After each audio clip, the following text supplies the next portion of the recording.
most old European folk tales are seriously messed up by today's standards, and Hansel and Gretel is no exception. The original story has it all: cannibalism, child murder, witchcraft. Basically, nightmare fuel disguised as a bedtime story, which raises a fair question. Why the hell would anyone tell that to children? Well, the answer's just as insane. Back when this story was written, things like cannibalism, child death, and witch hunts weren't exactly rare. Sounds unbelievable, but in medieval Germany, people were literally eating their kids and burning thousands alive in bloody witch hunts. It was chaos, the kind of era people prefer to pretend never happened. And the wildest part, Hansel and Gretel actually hides a very real, very violent story behind all the fantasy. We'll get to that in a bit. But first, let's talk about the Brothers Grimm.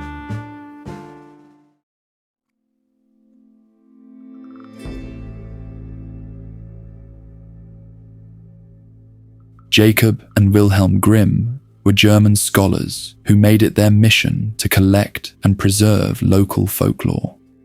During their youth, Napoleon invaded Germany and tore the country apart. The brothers saw that as a threat to German culture, so they decided to save as much of it as they could, one fairy tale at a time. And no, their stories weren't meant for kids.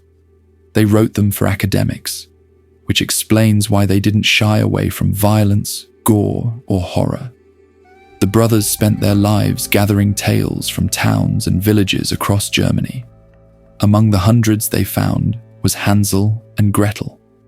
They first heard it from a woman named Dorothea Wilde, who later married Wilhelm.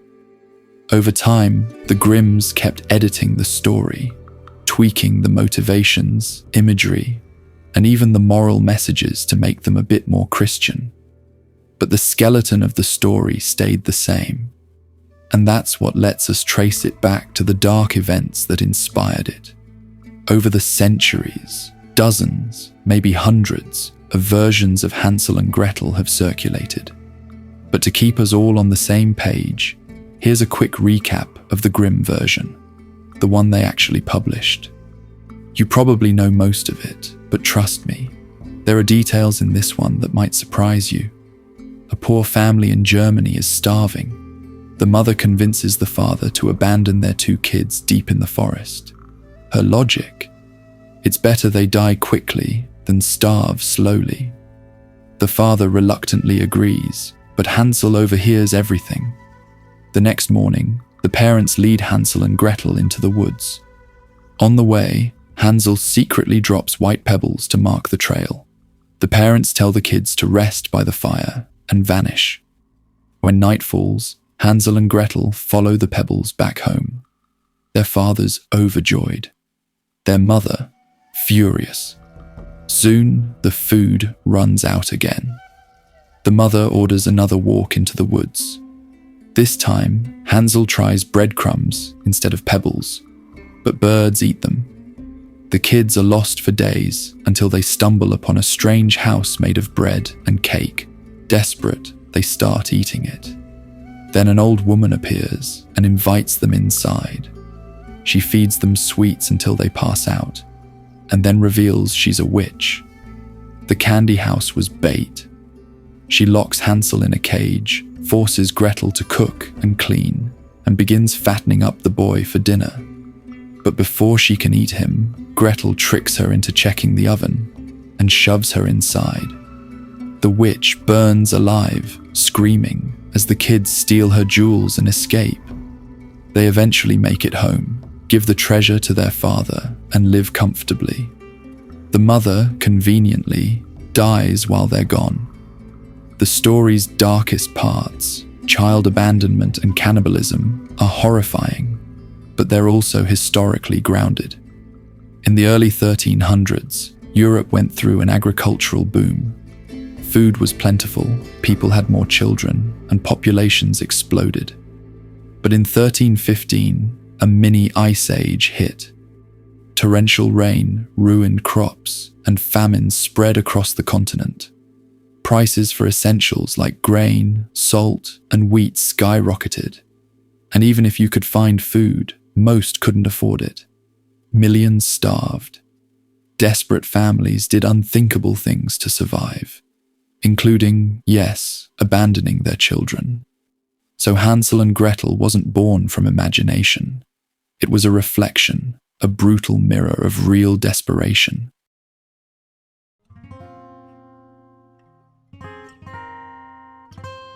During the Great Famine, families knew their children were doomed to starve. By abandoning them, there was at least a slim chance they might survive, or at the very least, die more mercifully. But there was another, much darker option too. In Hansel and Gretel, the witch is obsessed with eating children. And as disturbing as that sounds, real people during the famine sometimes resorted to cannibalism.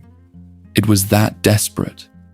For many, the choice came down to two options: sacrifice one child or let the entire family die. Some didn't hesitate to decide.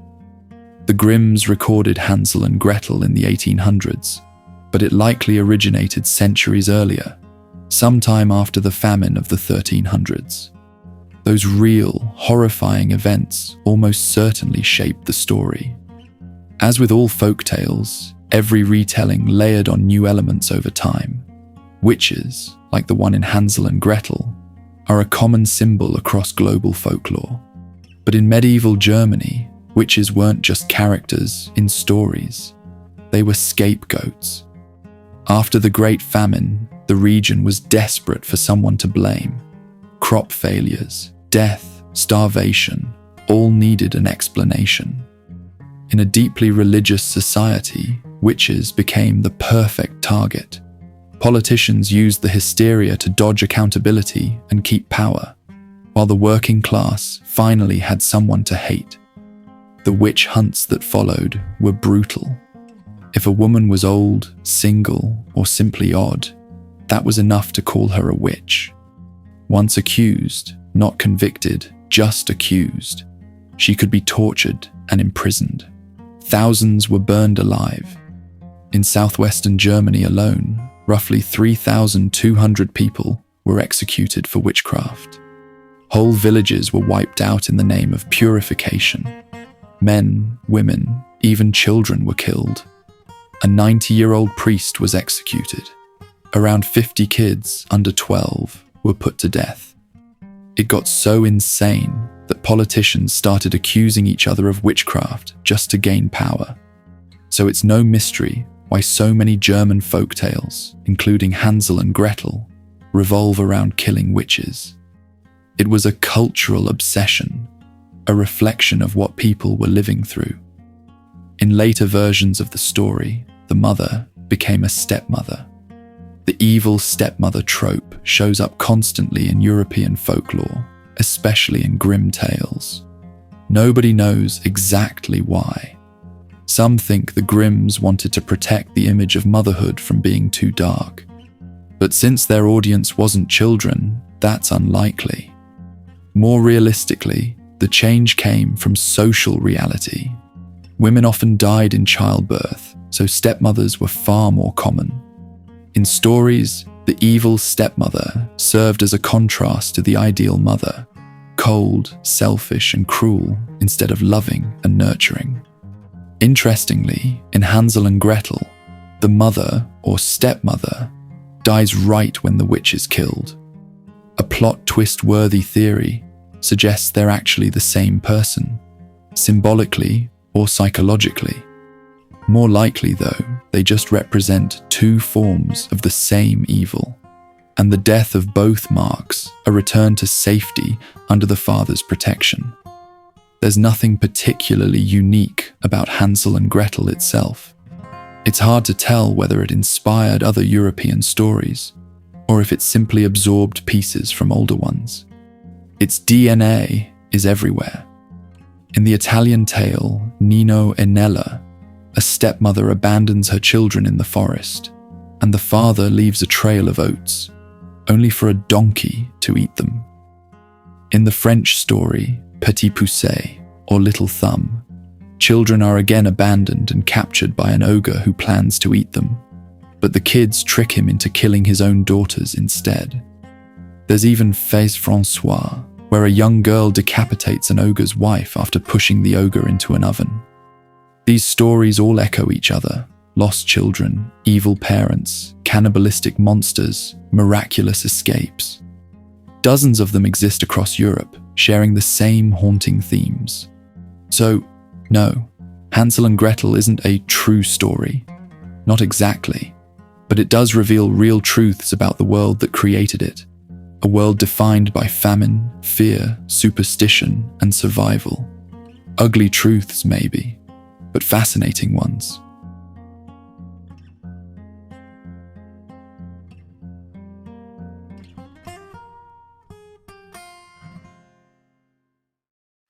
When most people think of cannibalism, they picture some remote jungle tribe in South America, or a faraway island cut off from the rest of the world. But the truth is, nearly every continent on Earth has seen some form of cannibalism. And not just the eat to survive kind.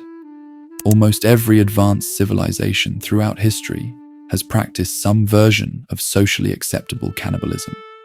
It's nowhere near common today, but it's been around literally since the dawn of humankind.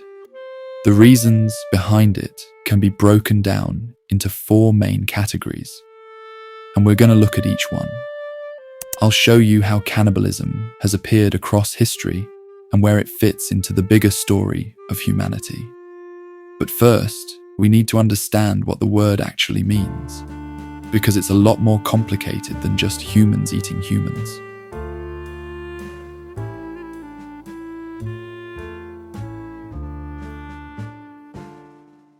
This video is sponsored by you. I'd really appreciate it if you hit subscribe and like while you're at it. Thanks.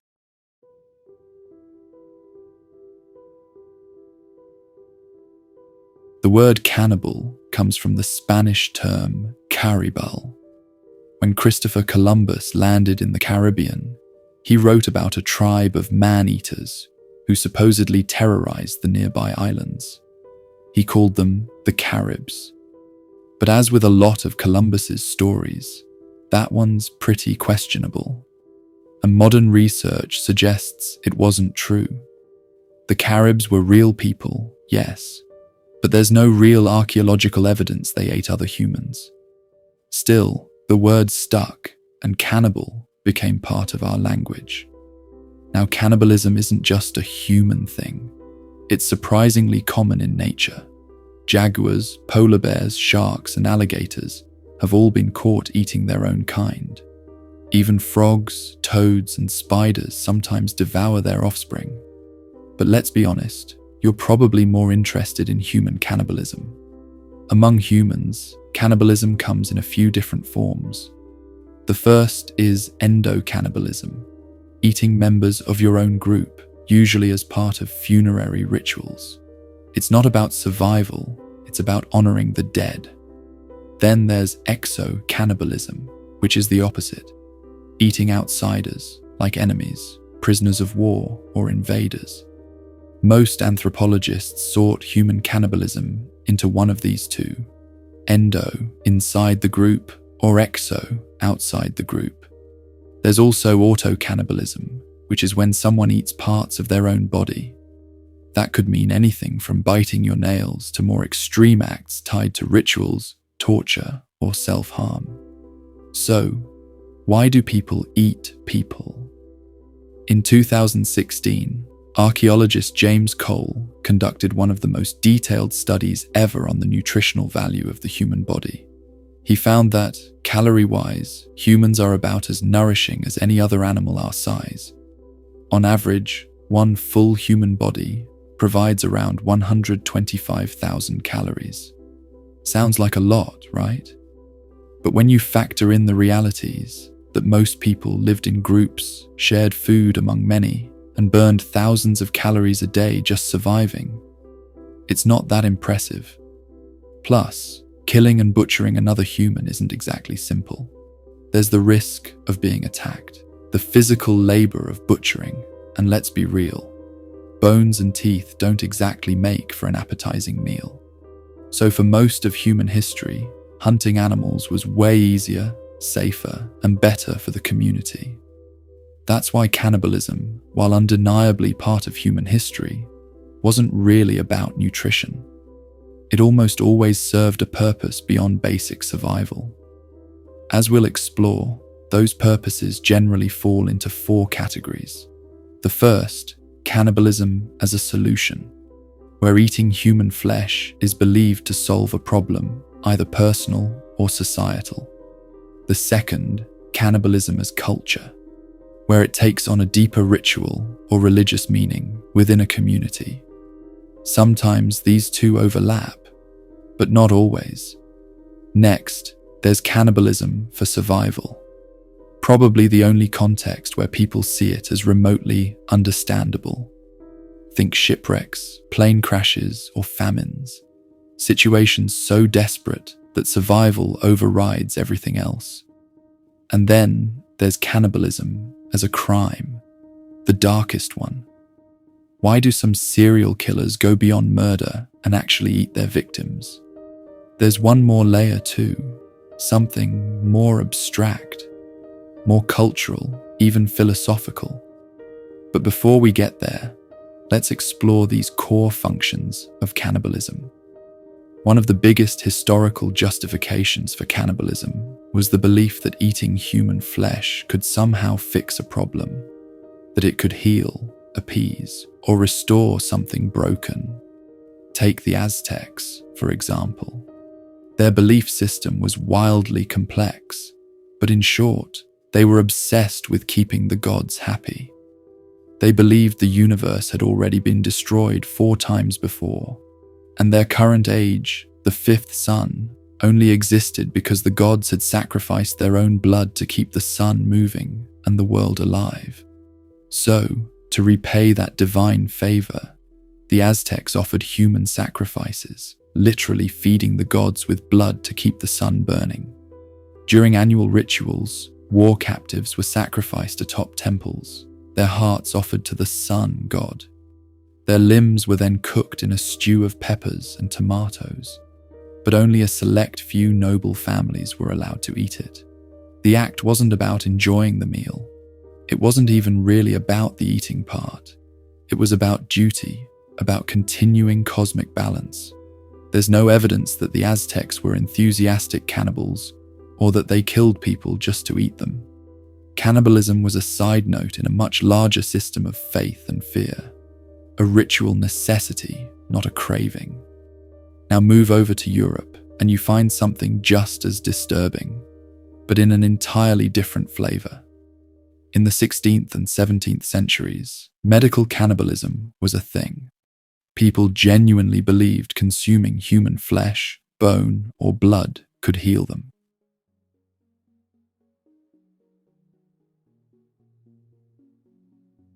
Egyptian mummies were ground into powder and sold as medicine to stop internal bleeding.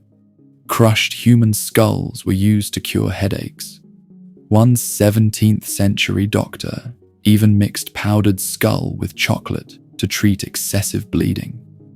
And King Charles II of England, he reportedly drank a personal tincture made from alcohol and, yep, human skull. Blood was especially popular. The Swiss physician Paracelsus claimed it had healing properties, and apothecaries across Europe sold blood-based tonics. The wealthy bought refined versions in glass bottles. The poor, meanwhile, would literally buy fresh blood straight from public executions, right from under the gallows. There's even a recipe from 1679 for turning human blood into marmalade. So yeah, European cannibalism wasn't about starvation or savagery. It was about medicine, healing, and misguided science. People thought human flesh and blood carried life energy, capable of curing disease or restoring youth. Then there's the Wari people of Brazil, who practiced 2 forms of cannibalism, one tied to warfare and one to funerals. After battle, Wari warriors brought home the bodies of fallen enemies. The The warriors themselves didn't eat them. Instead, women and children did, believing it made them stronger. The blood of the dead was sometimes consumed as a symbol of absorbing their power and courage. The Wari also practiced funerary cannibalism, eating the flesh of their own deceased loved ones. They didn't see this as grotesque, but as sacred. After someone died, their body would be left outside for a few days to begin decomposing. Then small pieces of flesh would be roasted and eaten in ceremony. It wasn't about nutrition. In fact, the decaying flesh was often barely edible. It was about connection. They believed that consuming their loved ones allowed their spirit to stay within the tribe instead of fading away. The Wari eventually abandoned these practices, but they left behind a deep cultural understanding of death and remembrance that few outsiders ever grasped. The Fore people of Papua New Guinea shared a similar belief. To them, burying a loved one meant letting worms eat the body. Leaving it above ground meant maggots would. So instead, they saw consuming their dead as the most honorable, loving act possible, letting the person's essence live on within the tribe instead of being lost to the earth. The Fore tribe ate every part of the body except the gallbladder, which they believed could harbor dangerous spirits. The women were the first to consume the flesh, holding it within themselves to tame the spirit. Though it wasn't officially part of the custom, these women would often share small scraps with their children. In the 1950s, researchers noticed something horrifying. Among the Fore, roughly 200 people were dying each year from a strange disease. Those afflicted would convulse, break into uncontrollable fits of laughter, then descend into deep depression, lose the ability to communicate, and eventually die. The disease was later named Kuru. Scientists discovered that Kuru was caused by prions, infectious proteins that force normal brain proteins to misfold, creating holes in the brain. It likely began with one individual born with a rare brain disorder called Creutzfeldt-Jakob disease. When other tribe members consumed this person's brain, they ingested the prions as well. Symptoms could take 10 to 15 years to appear, making it impossible for the Fore to trace the original source. As a result, Kuru spread across generations. Cannibalism, clearly, can be deadly, but it can also save lives. Survival cannibalism is often the most understandable form of this practice, and history gives us plenty of examples. Take the Donner Party in 1846, trapped in California's snowbound mountains. Stranded and starving, they eventually resorted to eating the dead. The details are so well documented and so grim that hours of reading barely scratch the surface. The seas, too, are littered with stories of survival cannibalism, earning the practice the nickname the custom of the sea. In 1816, the French ship Méduse ran aground off the African coast. Around 150 people were stranded on a makeshift raft. As supplies dwindled and panic set in, violence erupted and survivors began eating the dead. Only 15 men survived until rescue arrived. In 1820, the whaling ship Essex sank after a sperm whale attack. Stranded on a small island, the crew held a lottery, sacrificing the unlucky winner. In 1844, the crew of the Francis Spaight also drew lots and killed 2 cabin boys to survive. Another case involved a young Italian boy whose lifeboat capsized, leaving him to be eaten by the remaining crew.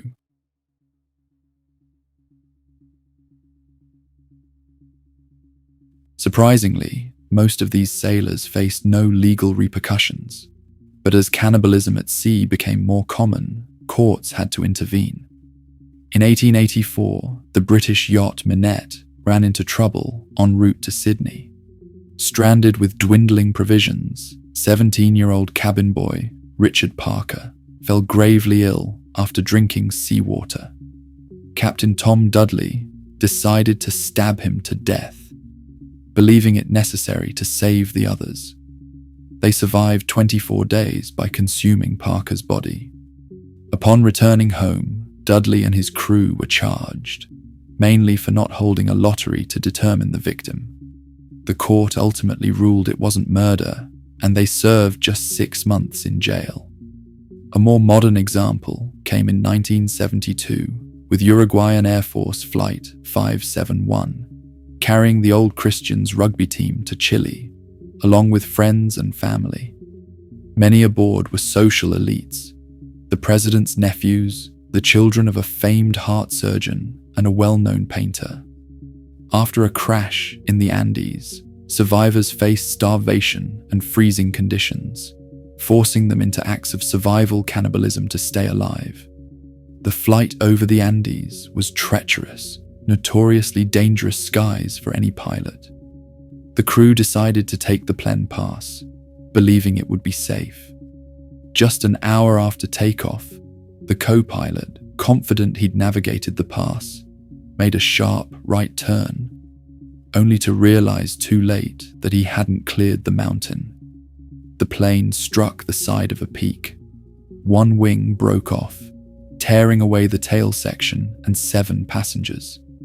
The other wing fell soon after, and the cabin tumbled down the snowy slopes, finally coming to rest in a deep blanket of pristine white snow. For the survivors, it couldn't have been a worse place to be stranded. 11,500 feet above sea level, temperatures plunging to minus 22 degrees Fahrenheit at night, surrounded only by mountains and snow, with no signs of shelter or civilization. The plane's white fuselage blended perfectly with the snow, invisible to any rescue from above. Out of the 45 passengers, 33 survived the initial crash. By nightfall, 5 more had died. The remaining 28 had almost no food, some chocolate, a box of crackers, a jar of jam, a little wine, and brandy. They also had a radio, broken for sending signals, but capable of receiving updates. For the first few days, they rationed what little they had, clinging to hope after hearing search efforts underway on the radio. But hope dwindled. On the 8th day, another passenger succumbed to crash injuries. 2 days later, they learned via radio that the search had been called off. They were presumed dead. It was then that Robert Canessa, a medical student with some understanding of nutrition, spoke up. The group had joked about cannibalism before, but Canessa made the case seriously. To survive, they needed to eat the bodies of their dead companions. Without nourishment, no one would have the strength to hike to safety. Frozen corpses were reasonably safe to consume, and there was no one left to save them. Canessa framed it with a religious argument too. Their friends' souls had departed, leaving only meat. Some compared it to Holy Communion. Christ gave his body for spiritual health. Here, the dead gave theirs for survival. A few worried about disrespecting the deceased, but one survivor, Zerbino, said plainly, if his body could save his friends, he would want it eaten. Most of the group agreed. The final holdouts, a young couple, relented, reasoning it was necessary to survive for their children. Using a shard of glass, Canessa cut strips of meat from a body and laid them in the sun to defrost. This way, no one needed to know whose flesh they were eating. Canessa was the first to take the taboo-breaking bite. After him, the others followed. Some ate raw, others cooked with what little fuel remained. Nutrient-rich organs, like the liver and heart, became vital for sustenance as rations dwindled. Despite the new diet, survival was precarious. Avalanches struck the wreckage twice in a single day, claiming 8 more lives. Eventually, a small group led by Canessa set out on foot to find help. After 4 grueling days, they finally left the snow behind, stepping onto green grass, spotting birds, and even flowers. They encountered a Chilean man who connected them to authorities. After 71 days, the survivors were rescued. Their ordeal became global news, and when it emerged that cannibalism had been necessary, public outrage was intense. Even the Catholic Church intervened, publicly stating that the boys had made the right choice in the eyes of God. Survival cannibalism seems simple: eat or die. But anthropologists note it's far more complex. Deciding to consume human flesh involves layers of cultural norms, personal beliefs, and relationships with the deceased. Then there are mechanical choices: who to eat, which parts to eat, and how. Every decision carried weight, both moral and practical.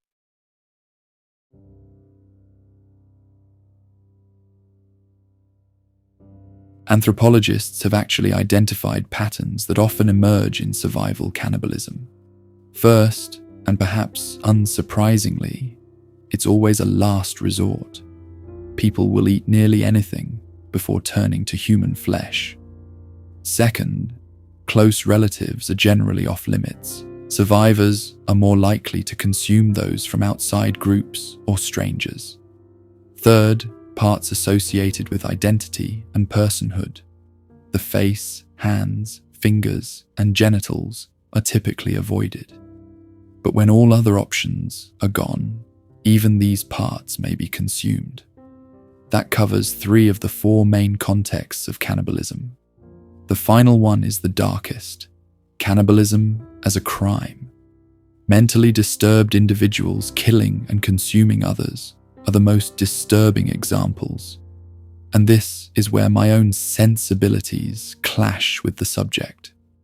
I don't find true crime compelling. It often feels exploitative and devoid of insight. For this reason, I won't recount individual criminal cannibals here. What is interesting, though, is the science behind what might push someone from serial killer to cannibal. Research is limited, but a 2023 study by Abby Marinoa and David Keatley investigated 42 cannibalistic serial killers against 42 non-cannibalistic ones. They found some intriguing patterns. Cannibals had 4 times the rate of physical brain abnormalities, higher incidences of birth defects, lower social standings, and more extensive criminal histories, often with criminal family backgrounds. However, the study offers no clear conclusions. Many of these factors are intertwined. For instance, does low socioeconomic status combined with a criminal family really predict cannibalism? Likely not. Psychological theories abound. Some suggest overdependence on the mother in childhood, others sudden trauma. But these remain speculative. Hard data is sparse simply because criminal cannibalism is so rare. And honestly, the criminal act of cannibalism is so extreme, it may tell us little about humanity or culture. But examining our species' broader relationship with cannibalism opens more meaningful conversations. Consider the past. Cannibalism as a term and a taboo may have been popularized when Columbus reported the Caribs to Spain, but humans consuming humans is far older. At a dig site in Ardèche, France, scientists found human and deer bones with the same cut marks. Neanderthals smashed skulls open to access brains, filleted chewing muscles from heads, sliced out tongues, and cracked leg bones for marrow. These were acts of survival, not ritual. The Krapina Neanderthal site in Croatia is another major example. Excavated in 1899, it revealed over 80 individuals and 24 complete skeletons, many showing clear butchery marks, bones broken for marrow, skulls smashed for brains. These findings, along with similar evidence worldwide, suggest that cannibalism has always been with us, in one form or another, as a survival strategy or necessity. Cannibalism actually predates modern humans, but as history progresses, it takes on a more cultural and symbolic role. In the 2nd century AD, the Roman satirist Juvenal, living in the empire's bustling, diverse capital, used xenophobia as a recurring theme. He longed for a Rome populated only by Romans, and in his 15th satire, set in Egypt, he tells of mob violence among Egyptians that culminates in what is essentially a cannibalistic frenzy. This is one of the earliest examples of the cannibal label being wielded to dehumanize foreign populations, painting them as savage and dangerous, a trend that would repeat for centuries. When Christopher Columbus described the Caribs as cannibals, it wasn't idle exaggeration. It was a strategic tool. By branding them as subhuman, Columbus justified colonization and enslavement to Queen Isabella of Spain. "These are cannibals," he wrote, "a people very savage and suitable for the purpose. We believe that they, having abandoned that inhumanity, will be better than any other slaves." By 1503, Isabella issued a decree permitting the capture, sale, and forced labor of indigenous peoples, citing their bad habits of idolatry and cannibalism. Early colonial accounts of cannibalism were commonplace and often unreliable, but the pattern is clear. Labeling a group as cannibals became a weapon of power, used to legitimize conquest, exploitation, and subjugation. In the 1970s, William Ahrens shook the academic world with the man-eating myth, boldly claiming that culturally sanctioned cannibalism never actually existed. According to Ahrens, the entire concept had been a tool of oppression. Explorers, anthropologists, and colonizers inventing the idea to justify domination. His book sparked heated debate and forced historians to re-evaluate centuries of reports.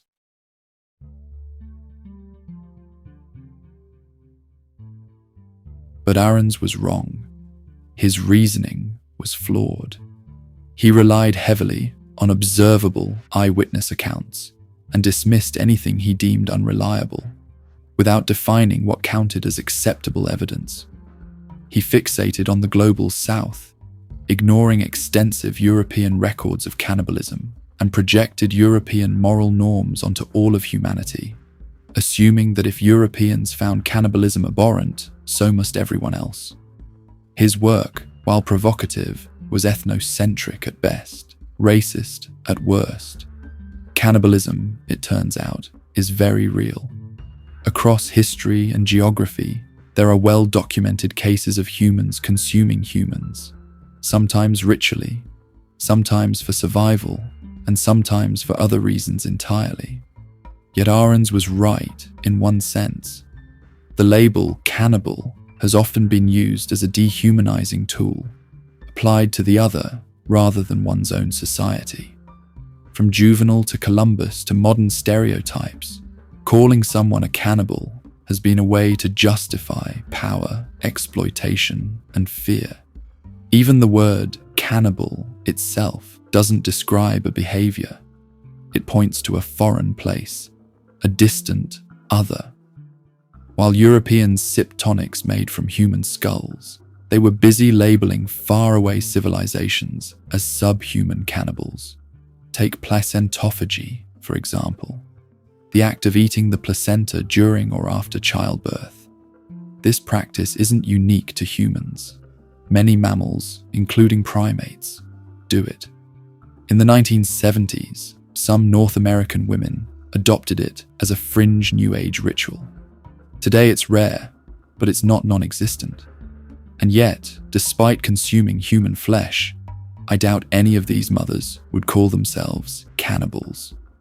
This underscores a key point. Cannibals are almost always other people. The conversation around cannibalism naturally leads us to cultural relativism. The idea that morals, ethics, and social norms should be understood in the context in which they arise. Judging other cultures by our own standards risks misunderstanding them. One culture's taboo might be another culture's ritual. Cannibalism pushes this idea to its breaking point. Most humans, if asked, would instinctively say it's wrong, that being human precludes eating another human. But when we step back and look at the practice holistically, this assumption begins to crumble. Humans have eaten humans in countless ways, and only some of those acts are driven by malice. Cannibalism isn't just about food. It intersects with spirituality, culture, survival, criminality, and even politics. Understanding its many dimensions won't save the world. It won't even change your daily life, but it enriches our understanding of humanity. It reminds us that being human isn't just a matter of biology. It's a web of choices, beliefs, and behaviors, some of which are shocking, some of which are deeply meaningful. Cannibalism is more than eating people. It's a window into what humans are capable of and what makes us human at all.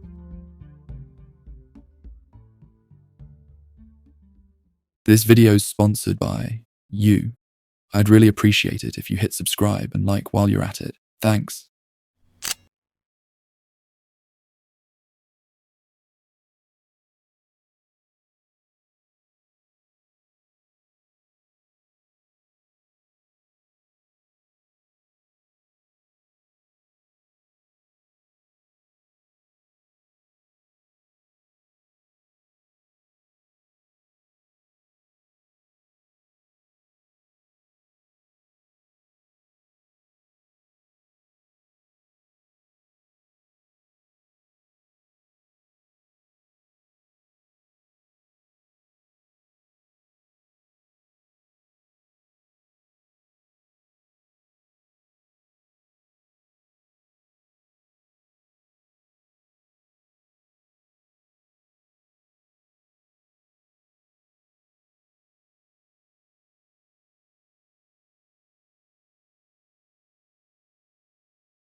To understand how insane the ether craze was, we first need to understand what ether actually is. Diethyl ether is made by heating alcohol with sulfuric acid. Already, that doesn't sound like something you should ever be drinking or inhaling, but it was cheap, easy to make, and could be produced in massive quantities. What's fascinating about ether is how mysterious its origins are. We know where opium came from. We know who first isolated cocaine. We know who first smoked weed. But ether, she's more of a shadowy character. Most historians point to a 16th century physician, Valerius Cordus, as the first to produce ether. His instructions for synthesizing it appeared in a book published in 1561, the earliest confirmed record we have. But in the margins of that text, there's a strange annotation. It claims a Swiss physician named Paracelsus, who had died 20 years earlier, already knew about ether. Whoever wrote the note described ether in detail, noting its medicinal qualities. He said it tasted pleasant, that chickens drank it happily, then promptly fell asleep for long stretches before waking up with no ill effects. According to the note, small doses of ether were practically a miracle cure. easing pain, reducing fevers, and supposedly healing all sorts of ailments. Centuries later, ether became wildly popular as an anesthetic. It worked brilliantly, it was cheap, and it seemed relatively safe.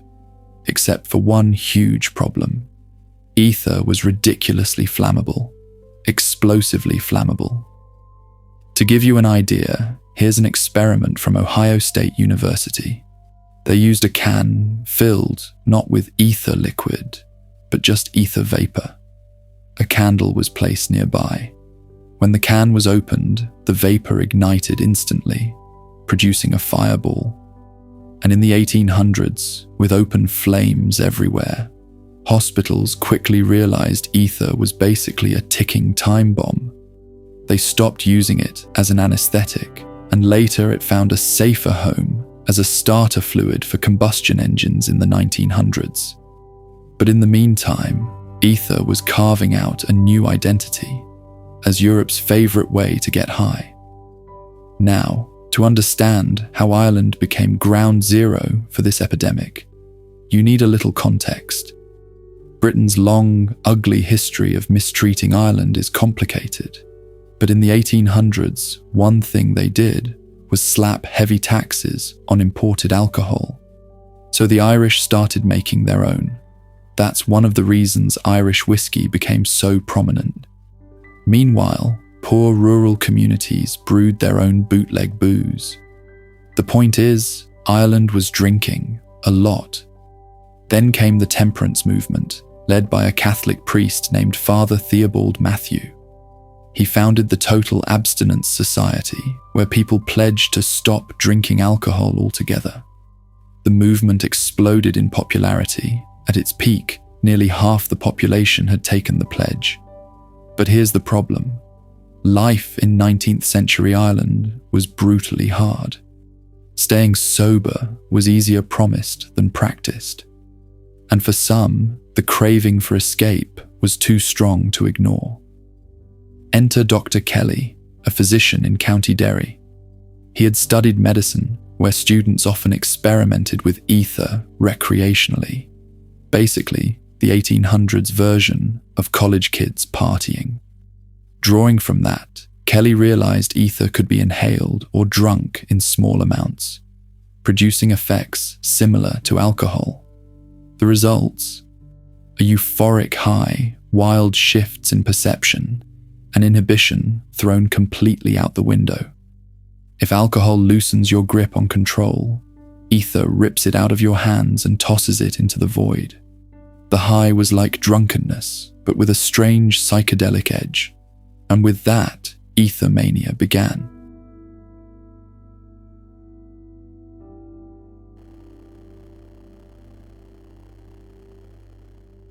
Ether was not harmless. Far from it. Drinking it could burn holes in your stomach. It made your skin, hair, and sweat reek of chemicals for weeks. It made you drool, and it blessed you with some of the most vile, sulfur-fueled burps and farts imaginable. Now, unlike alcohol or opium, ether doesn't create a physical dependence. If you used it for a long time and then stopped, you wouldn't suffer withdrawals. But it was incredibly psychologically addictive. The high came on fast, wore off fast, and lasted only about 20 minutes, which meant if you wanted to stay high, you had to keep drinking or huffing it constantly. Luckily for users, ether was dirt cheap and easy to get. Dr. Kelly, ever the generous type, started prescribing and sharing ether with his patients and friends. The idea caught fire almost instantly. Soon, ether wasn't just a doctor's secret.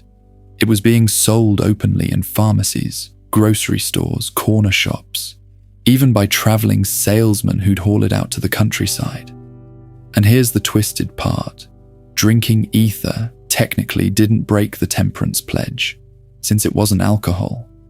That loophole made it wildly popular with Irish teetotalers. One priest even praised it as a liquor on which a man could get drunk with a clean conscience. Children got in on it too. School kids as young as 10 would drink ether before class. Teachers reported smelling it on their skin. Shopkeepers would even give kids a glass of ether as a treat when they ran errands. Before long, entire villages reeked of it. The odor clung not just to people, but to their homes, their streets, even the hedges outside. The first attempt to curb the problem was laughable. The government tried adulterating ether with naphtha, a chemical that smelled even worse. But people just mixed it with sugar and kept drinking. It wasn't until 1891, when Britain officially classified ether as poison and tightly regulated its sale, that the Irish ether craze finally burned out. But that wasn't the end of ether. By then, it had already spread across the Baltic countries, Estonia, Finland, Poland, and Norway. Among the poor, ether became a cultural staple. And because many in these communities couldn't read or write, much of that history was never documented. But we do have a few glimpses. One 1930s study in Poland examined about 3,500 people, and 25 admitted to drinking ether. That sounds small until you zoom in. In some villages, 90% of people were regular ether users. Police reported that ether smuggling rivaled alcohol smuggling, with seizures tripling every year. It was cheaper than vodka, and so people drank it. A lot. The epidemic was everywhere. Villages, cities, churches, mines, shops. Ether use wasn't even frowned upon. It was socially acceptable. In 1934, a Polish newspaper wrote that young boys drank ether like others drank vodka. If a stranger visited a village and wanted to dance with the local girls, he had to bring ether with him. And the girls, they drank it too, because not drinking ether made you unpopular. The government tried to intervene, warning that ether was harming the nation's health. But poor communities pushed back. To them, ether was affordable relief, and they suspected the government's real motive was to protect the alcohol industry's profits.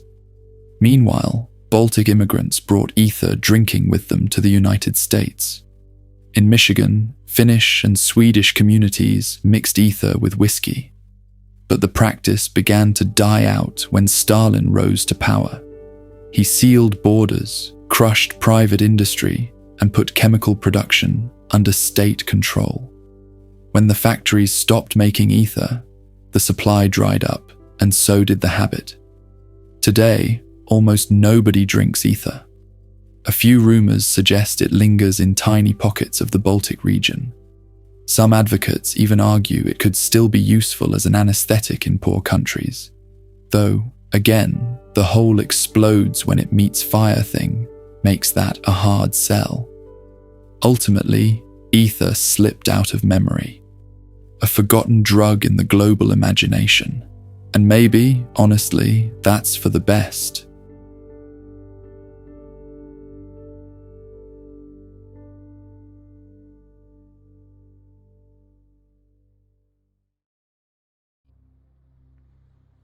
The Acali Raft experiment was a grand but deeply misguided venture, dreamt up by a wildly incompetent scientist.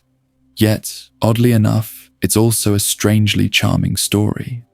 Santiago Terrazaga was an anthropologist obsessed with understanding human violence. In the 1970s, inspired by a study on monkeys, he became convinced that most aggression in that species came from competition for sex. Santiago wanted to see if this applied to humans too. He believed that if he could uncover the roots of human violence, he might also discover the secret to world peace. That was his vision. But let me pause here to tell you something about Santiago. Throughout this story, almost every decision he makes will leave you thinking, wow, what a bizarre and foolish man. And you'd be absolutely right. Santiago was a terrible scientist, and his experiment makes that painfully clear. In the 1970s, he devised the Acali Raft expedition. His plan, Put 10 people on a raft and let them drift across the Atlantic Ocean from Spain to Mexico for 101 days. The raft itself was nearly 40 feet long, big enough that space wouldn't be a serious problem. Food was pre-packaged and rationed for the whole journey. Still, the trip was dangerous, and that, for Santiago, was part of the point. He believed danger would strip people down to their primal selves. He selected 6 women and 4 men from different countries and cultures. He wanted a diverse group to A.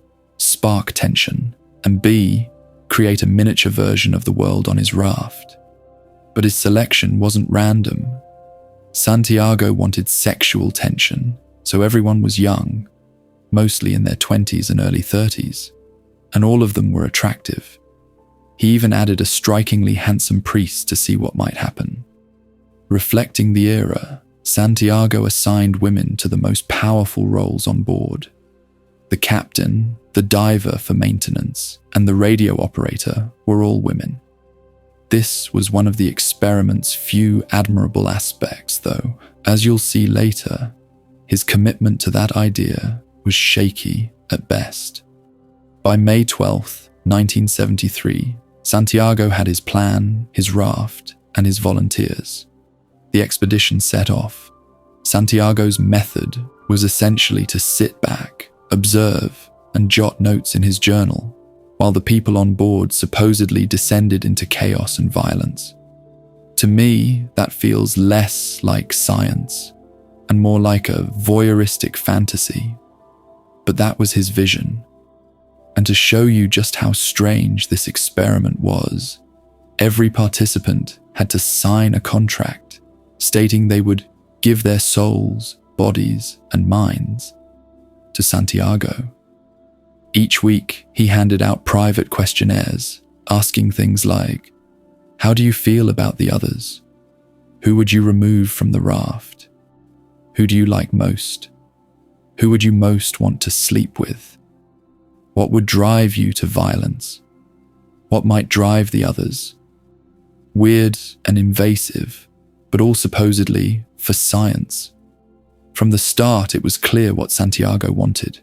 He expected fights. He wanted breakdowns, aggression, and blood. But weeks passed, and nothing of the sort happened. In fact, everyone on the raft started getting along. They were laughing, smiling, and playing games together. The footage from the voyage looks like a vacation, not a nightmare. Santiago also hoped sexual encounters would create jealousy and conflict. Eventually, yes, some of the participants did hook up. A few men and women slept together, but it was mostly out of boredom. There was no emotional weight to it, and thus no drama. The experiment was drifting in the exact opposite direction Santiago had hoped. As the group grew friendlier, Santiago's questionnaires grew more extreme. How many times have you masturbated? Who have you slept with? Who do you want to sleep with? Who do you want to kill? Not surprisingly, the more intrusive his questions became, the more the group began to dislike him. In fact, when asked, "Who do you dislike the most?" the most common answer on the raft became Santiago himself. One morning, a few of the passengers were fishing when someone pulled a small shark out of the water. They hauled it onto the deck, and the group buzzed with excitement.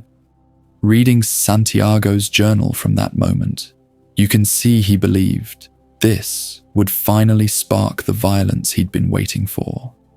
He wrote that the group had bashed the shark's head with an axe and torn its flesh apart.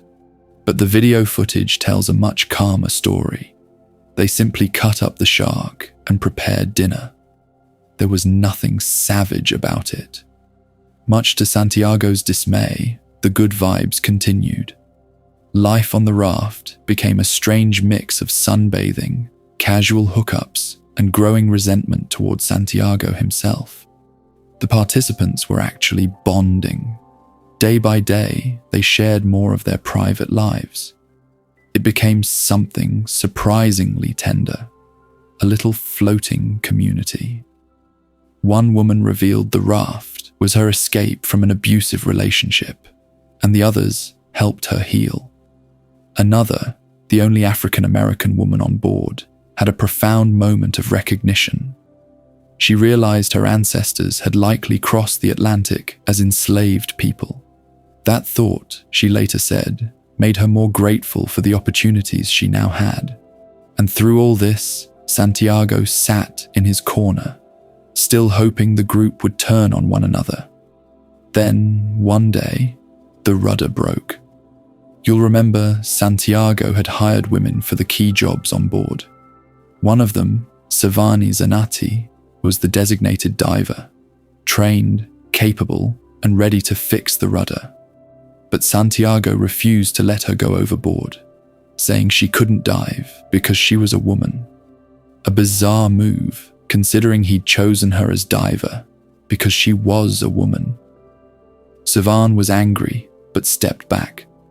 Santiago then took her gear, which didn't fit him, and tried to do the repair himself. He didn't know how to work her equipment, his mask didn't seal properly, and he didn't know how to dive. He nearly drowned and surfaced with the rudder still broken. That night, after Santiago went to bed, Sylvain slipped into the water and fixed the rudder herself.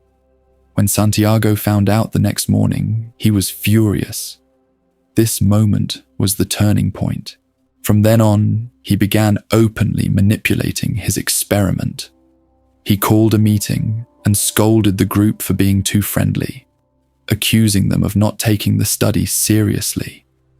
Then he started reading aloud from their private questionnaires, revealing who had written they wanted to kill whom or who wanted to sleep with whom. It was a gross and clumsy attempt to sow chaos. At one point, he even called the sole black woman aboard a primitive, suggesting she should sleep with the black man on the raft because it was natural.